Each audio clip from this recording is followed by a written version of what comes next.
can't do much better than that. And they got offensive rebounds, but we didn't get just destroyed. They average, and we told you this, they average 48% of their misses getting rebounds. 48% of their offensive rebounds they're going to get. And against us, they missed 42 shots, got 18. That's 33.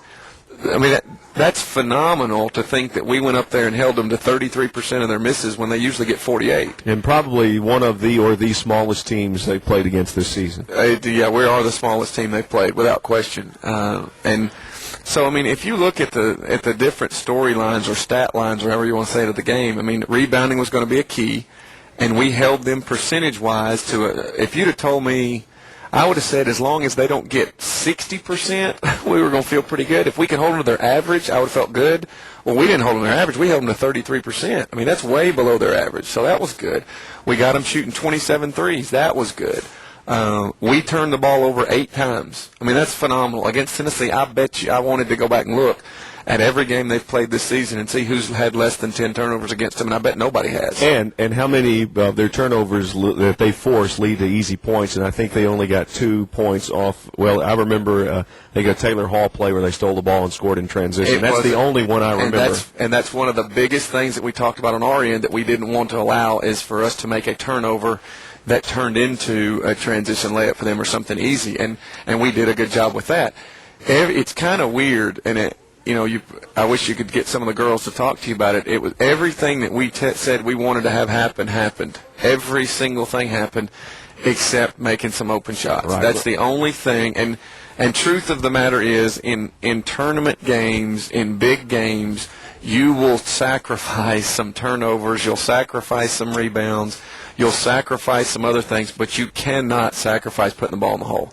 I mean, you just can't. You have to put the ball in the hole. And poor Butler and Newsom got shots and just didn't do it. And we needed another person. Jaclissa stepped up some in the first half, but we needed somebody in that second half to kind of do what she had done there, and we didn't really get anybody. Butler was 5 for 25, 1 of 8 from three-point range. Jasmine 3 for 18, 0 for 5 from three-point range. Coach, you see this every year in the NCAA tournament because it's one and done, and if you lose, and I remember all those years with Patino when his teams would shoot 40% from three-point range or 35% and then get into some tournament game where they slumped and would get knocked out early. That's just an uncontrollable, because you can create open shots, but you cannot make those shots fall. Right, and what you see in tournaments, and we talked about this, is the three-point shooting teams are the teams that take the early exits, and they're also the teams that do the upsets of other people because they happen to hit them that night. And then they go to the next round and they get absolutely destroyed, and people wonder what happened. Well, the shots went in this night and they may pull the upset. They don't go in the next night and they're going to the house. And that's why you want to be a balanced team. You do not want to be over one area unless that's your only prayer. And what we've got to do as a program, as a staff, is figure out, okay, do we have a chance? If we play Tennessee, do we have to shoot 63s? I mean, do we have to put up some ungodly number of threes and see if is that our only way that we can compete with that kind of size? I mean, we haven't come to that conclusion yet, but we're trying for the balance thing first. But what stinks, Coach, is going into that game, we've not had a poor shooting night in a long time.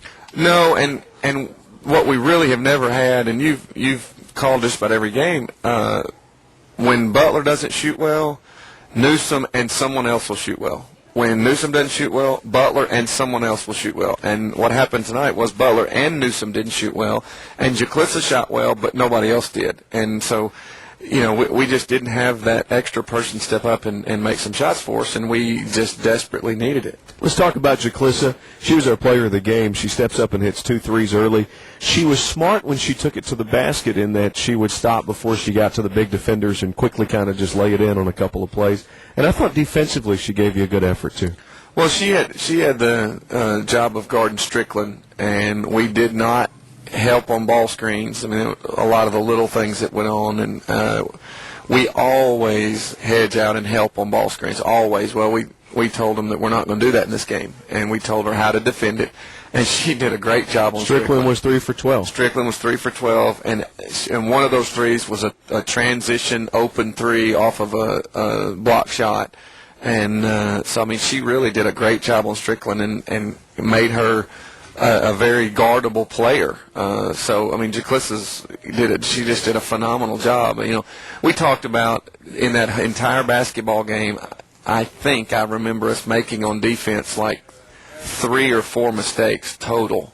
And to think that we played an entire game with that many possessions and only made that few mistakes, and Jaclissa had to make a bunch of plays that you don't really notice, and it was, you know, when that ball screen would occur, she had to do a certain thing. She had to get under it and beat her to a certain spot because Strickland would try to score. Well, Jaclissa did it over and over and over and over and over, and that stuff that you don't, there's no stat for that. You don't see that, but when we showed her on film and said, look, this is what you've got to be able to stop, and then she does not get near enough recognition for what she did in that game because you see her do it. Say, okay, well, she stopped. Yeah, but she just stopped Tennessee's best player from getting what she wants to get every single game. I mean, that's because we can show her. It's not like putting the ball in the hole. We can show you, but we can't put in the ball in the hole for you. Well, we showed Jaclissa. Well, now she's got to go do it, and she did a great job on Strickland. Unbelievable. Another stat that we don't have on the box score, you got a lot of deflections too. I mean, you were active, I think, in getting to the basketball on both ends of the floor. And I don't understand that one because we're so little.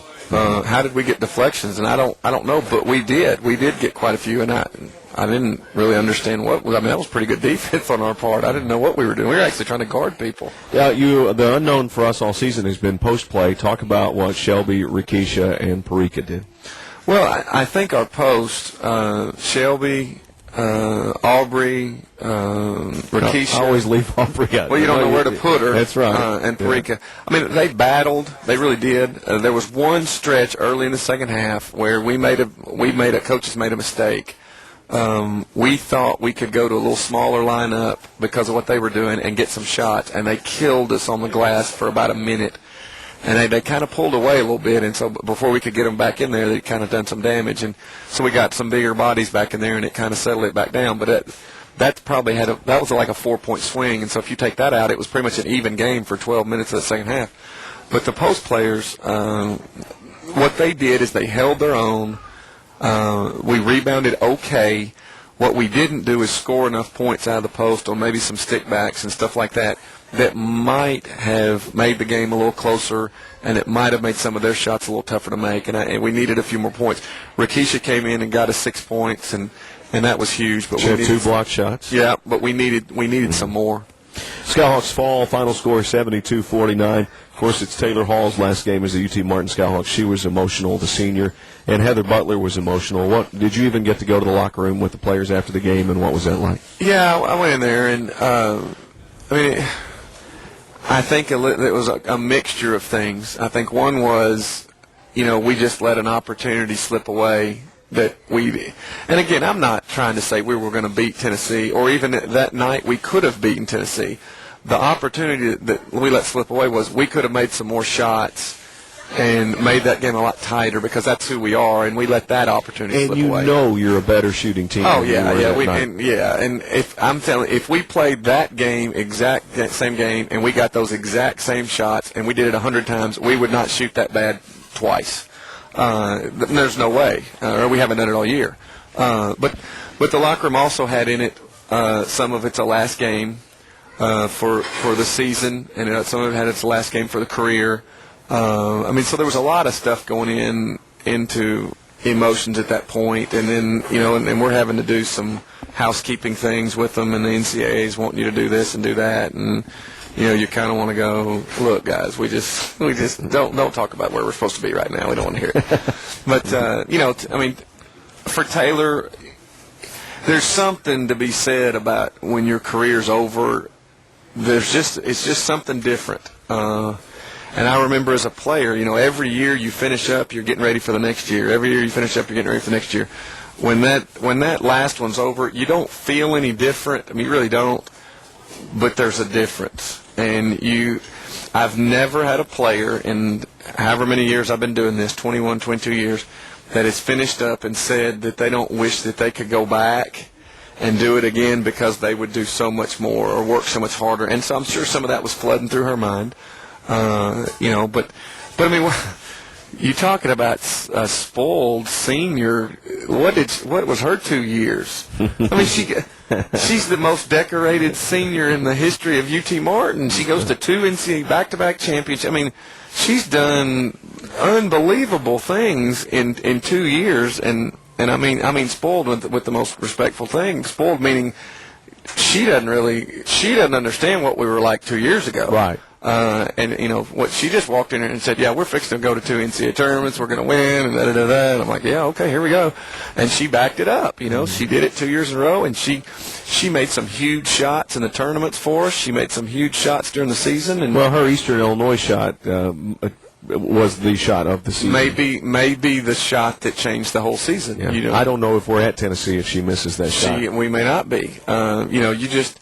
Like we talk about a game hinges on 2 or 3 possessions. A season is going to hinge on 2 or 3 games, and those games hinge on 2 or 3 possessions. So, I mean, she had a lot going through her mind, and I was proud. I was really proud for her story. The story that Mike Hutchins did in the Weekly County Press was just a phenomenal story. If you get a chance to read that about her and her journey and kind of what she went through to get here, and it was a neat story. Several years ago, Coach, I wrote an essay on players' last games, and you can ask anybody who played sports, even a guy in his 60s who played on a high school team, and they always are going to remember their last game and will always remember their last shot. It's funny you say that, because I remember. When you said that was going through was going through my mind, and I remember my last game as a collegiate player, and I do remember last shot too, because I'll tell you about that one off the air. Okay. I take it didn't go in. No, it went in. Oh, it did. And I told the guy it was going to go in because I was mad at him. Oh, okay. So we'll take a break. When we come back, we'll look back at the season and ahead to what UT Martin's future is like, and it's a bright one. Coming back, Skyhawk Talks with Happy Tomato Pizza on the UT Martin Skyhawk Sports Network.